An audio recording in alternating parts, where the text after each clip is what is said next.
आज का हमारा टॉपिक है कि कुछ दलित नेता कहते हैं कि आर्य जो है सेंट्रल एशिया से यहाँ आए थे और यहाँ दो जातियाँ रहती थी, दास और दस्यु। उन दोनों जातियों को उन्होंने हराया और यहाँ उन्होंने कब्जा कर लिया, ऐसा उन लोगों का कहना है। तो हम इसी बात पे बात करेंगे कि ये कहाँ तक सच है।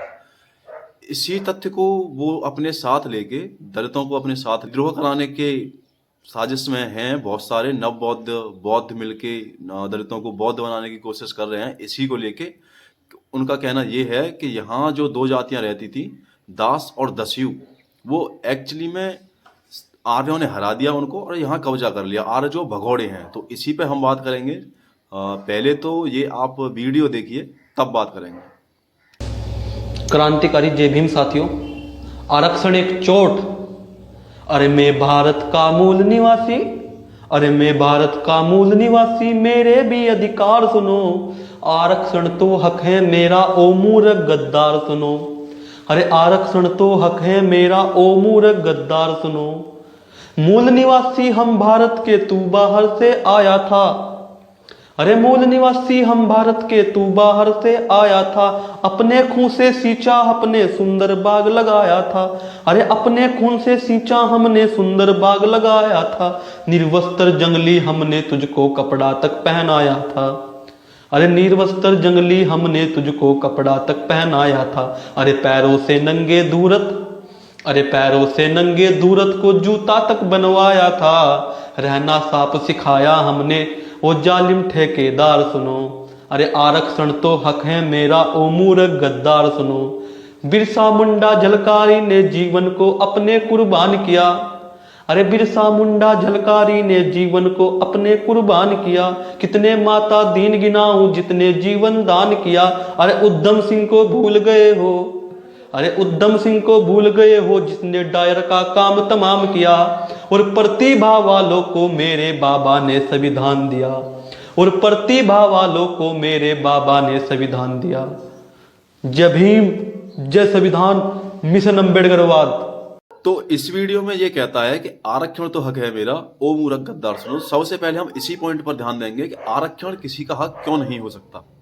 तो सबसे पहले जो आरक्षण लागू किया गया था वो 1950 में किया गया था, 10 साल के लिए। संविधान जब लागू किया गया था 1950 में, 1950 के आसपास, तभी ये आरक्षण का प्रावधान आया कि जो जातियां हैं, पिछड़ी जातियां, उन्हें इक्वल करने के लिए, बराबर करने के लिए आरक्षण का प्रावधान रखा गया। आरक्षण सिर्फ 10 साल के लिए लगाया गया था, मगर जैसे जैसे सरकारें आती गईं, उन्हें अपनी सत्ता के खोने के डर से आरक्षण को फिर हटाया नहीं और आरक्षण को पोस्टपोन करते गए, आगे के लिए बढ़ाते गए। 10-10 साल करके, 10-10 साल करके यहाँ तक चल के आ गया है ये आरक्षण, और अभी तक इसे किसी ने हटाने की कोशिश नहीं की। कोशिश कोई भी गवर्नमेंट इसलिए नहीं करती कि जैसे ही अगर वो इसे हटाती है तो सारी आरक्षण जाति उससे खिलाफ हो जाएगी और उसकी सत्ता गिर जाएगी। तो इसी वजह से कोई भी गवर्नमेंट आज तक आरक्षण को हटाने की जरूरत नहीं कर पाई है। सबसे पहला सब्जेक्ट तो ये है। और आरक्षण किसी का भी हक हो नहीं सकता, क्योंकि शिक्षा, फ्री शिक्षा हर किसी का हक हो सकता है, फ्री चिकित्सा हो सकता है, और बहुत सारी चीज़ें हैं जो हो सकता है, मगर आरक्षण से इक्वलिटी खत्म होती है। पहली बात है, जो इक्वलिटी थी वो अब बराबर हो चुकी है। इसी वजह से इन लोगों को बातें आ रही हैं, क्योंकि पहले क्या था कि खाना नहीं मिलता था खाने के लिए, जो आरक्षित लोग थे उनको। अब क्या उन्हें मिलने लग गया है खाना, तो उन्हें आने लग गई है बात, तो इसलिए अब वो इक्वलिटी की बात करते हैं और बढ़ चढ़ के बात करते हैं। तो इसी का एक सीता जाता नमूना और सबूत वो ये है, जो अभी आपने इसका वीडियो देखा। इससे अब रोटियां ना पच नहीं रही, तो उसकी वजह से ये ऐसी बातें कर रहा है। उसकी एक ये स्थिति भी है। ये जो लोग हैं, एक तरफ तो बात करते हैं जाति की इक्वलिटी की, कि भेदभाव जो है जातियां छोड़ दें, और एक तरफ ये संविधान को भी चाहते हैं।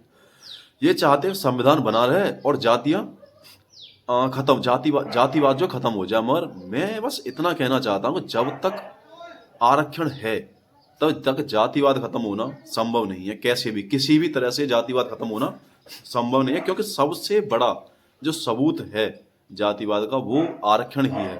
आरक्षण से सबसे पहले पता चलता है कि आप फॉर्म भरवाने जाइए, कहीं भी जाइए, अगर आप आरक्षित हैं तो सबसे पहले आपसे यही पूछेगा कि आप किस जाति से हैं। उसके बाद आगे का प्रोसेस कंप्लीट किया जाएगा, कोई भी हो। तो सबसे बड़ा जो पृथक के प्रूफ है इस टाइम, वो ये है आरक्षण।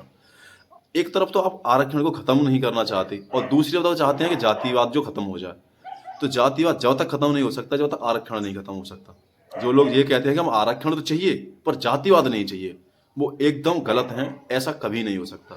या तो आप आरक्षण खत्म करिए तब जातिवाद को इक्वल लाया जा सकता है, या फिर जातिवाद में ही जीना पड़ेगा अगर आपको आरक्षण चाहिए तो। ये दो बातें हैं और तीसरी बात कोई हो नहीं सकती इसमें। अब बात आती है कि आर्य कौन थे। बात आती है कि आर्य कहाँ के मूल निवासी थे। तो मैं बता देना चाहता हूँ सबसे पहले, जो भीमराव अंबेडकर ने एक बुक लिखी है हाउ आर शूद्रास, उसका है खंड 13 पेज नंबर 75। आप जाके देख सकते हैं, उन्होंने साफ साफ लिखा है कि आर्य यहीं के मूल निवासी थे, वो सेंट्रल एशिया से नहीं आए थे। और उन्होंने बहुत सारे रेफरेंस, बहुत सारे कारण इस बात के बताए हैं कि वो यहाँ के मूल निवासी क्यों थे। दलितों में और उनमें कोई भी जातिवाद की लड़ाई नहीं थी, जातिवाद की लड़ाइयाँ उनके अंदर नहीं थी, धार्मिक उनके अंदर लड़ाई थी। वो इसलिए आपस में झगड़ा करते थे। कहीं भी उन्होंने अपनी किताब में ये नहीं लिखा है कि उनमें जातिवाद की वजह से लड़ाई हो रही थी। यहाँ पे दो जातियाँ रहती थी, दास और दस्यु और आर्य, तीन जातियाँ थी। तो आर्यों ने ऋग्वेद में ऋग्वेद का उन्होंने रेफरेंस देते हुए कहा है कि ऋग्वेद में आर्यों ने जो यहाँ की नदियाँ हैं, तीन प्रमुख नदियाँ हैं, गंगा, यमुना और सरस्वती, उन्होंने इन्हें किस तरह से पुकारा है। उन्होंने यमुना को मेरी यमुना, मेरी गंगा और मेरी सरस्वती के से संबोधित किया है। तो उन्होंने कहा है कि कोई भी बाहर का व्यक्ति या कोई भी आक्रांता यहाँ की नदियों को इतने प्यार से संबोधित नहीं कर सकता। साफ साफ शब्दों में लिखा है उन्होंने। इसका कारण साफ यही निकलता है कि आर्य यहीं के निवासी थे और दस्यु और दासों से उनका नस्लीय कोई भेदभाव नहीं था, उनका कोई भी भेदभाव नहीं था और कोई भी लड़ाई नहीं थी। उनके बीच जो युद्ध हुए वो धार्मिक युद्ध हुए और कहीं भी किसी युद्ध का वर्णन नहीं मिलता। पहली बात कि दस्यु और दासों और आर्यों के बीच कहीं भी किसी भी युद्ध का वर्णन नहीं मिलता। उनमें छोटी मोटी झपटें मिलती हैं केवल। अगर आप खुद सोचिए, भीमराव अम्बेडकर का है कि आप खुद सोचिए, अगर आर्यों की जीत होती तो क्या आर्य अपनी जीत का वर्णन ऋग्वेद में नहीं करते? जीतने वाला व्यक्ति अपनी जीत की प्रशंसा पाने के लिए बार बार अपनी जीत का वर्णन करता है, मगर ऋग्वेद में कहीं भी जीत का वर्णन नहीं है। छोटी छोटी झपटों का वर्णन है, युद्ध का वर्णन कहीं भी नहीं है। उन्होंने साफ साफ शब्दों में लिखा है कि झपटों का वर्णन है, युद्ध का वर्णन कहीं भी नहीं है। एक तरफ तो ये डॉक्टर भीमराव अंबेडकर जी जो हैं उनकी पूजा करते हैं और दूसरी तरफ उनकी लिखी हुई बातों को मानना पसंद नहीं करते। मैं बस इनसे इतना कह देना चाहता हूं कि जो उन्होंने लिखा है आप बस उसे मानिए, आपके सारे भ्रम दूर हो जाएंगे। मगर इन्हें उनका लिखा हुआ खोल के देखने की तो जरूरत है नहीं, ये वो तो देखेंगे नहीं। व्हाट्सएप पे चैटें भरते रहेंगे, व्हाट्सएप ज्ञान पे लेंगे, बस उनका जो लिखा हुआ है वो नहीं पढ़ सकते। ये इनके जो नेता इन्हें बता देते हैं और लोग जो बता देते हैं बस उन पर ध्यान देते हैं। इन्हें बोल दिया गया कि आर्य बाहर सेंट्रल एशिया से यहाँ आए थे, तो इन्होंने मान लिया सेंट्रल एशिया से यहाँ आए थे। मगर जो अंबेडकर जी जो लिख के गए उस पर इन्होंने कभी भी ध्यान नहीं दिया है।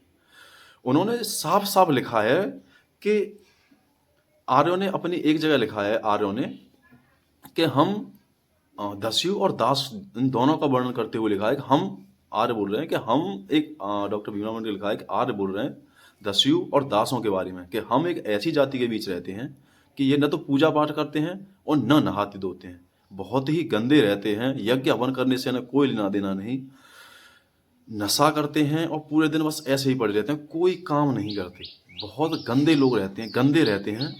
और भीमराव अम्बेडकर ने एक जगह ये भी वर्णन किया है शूद्र और आर्यों के बारे में कि आर्य कौन थे और शूद्र कौन थे।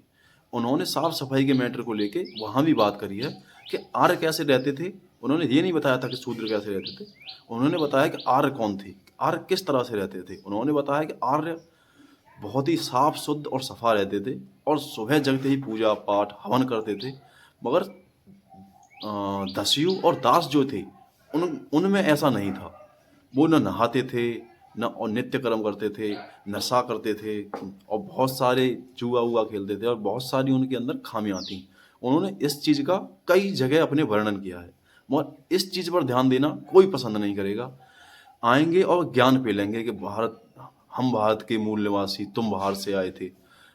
पहले साबित तो करे वो बाहर से आए थे। कौन कहता है? तुम्हारे 4 आदमियों ने कह दिया कि बाहर से आए थे, वो क्या बाहर से आए हुए थोड़ी ना हो जाएंगे। और इस वीडियो के बाद जो भी उनकी किताब के रेफरेंस हैं, वो रेफरेंस भी आपको दूंगा साथ ही साथ स्क्रीन पर, तो आप वो भी देखते रहना। उन्होंने साफ साफ कहा है कि उनके बीच कोई भी जातीय लड़ाई नहीं थी, धार्मिक लड़ाई थी केवल। और ये जो गाल बजाने वाले लोग हैं, कपोल कल्पित, इनकी मंदबुद्धि, इनकी बुद्धि केवल भ्रष्ट हो चुकी है। इन्हें पता तो कुछ है नहीं, भ्रष्ट बुद्धि से इन्हें सोचने लगे तो रही नहीं है। न किताबें पढ़ते हैं, न इन्हें कुछ भी पता है। बस आएंगे और ज्ञान फैलना स्टार्ट कर देंगे कि साफ रहना हमने सिखाया, जूते आपके लिए हमने बनवाए। यह जंगली और जाहिल, जंगली कौन था और जाहिल कौन था? खुद भीमराव अंबेडकर आपके मसीहा हैं, उन्होंने लिखाया कि जंगली और जाहिल कौन था। हमें बताने की जरूरत नहीं है कि कौन था जंगली। उन्होंने साफ साफ लिख दिया है कि जंगली कौन था। ये तुम्हें भी बहुत बेहतर पता है कि जंगली कौन था, बताने की हमें कोई भी जरूरत नहीं है। आपने मेरा वीडियो देखा, इसके लिए बहुत बहुत धन्यवाद। Thank you very much.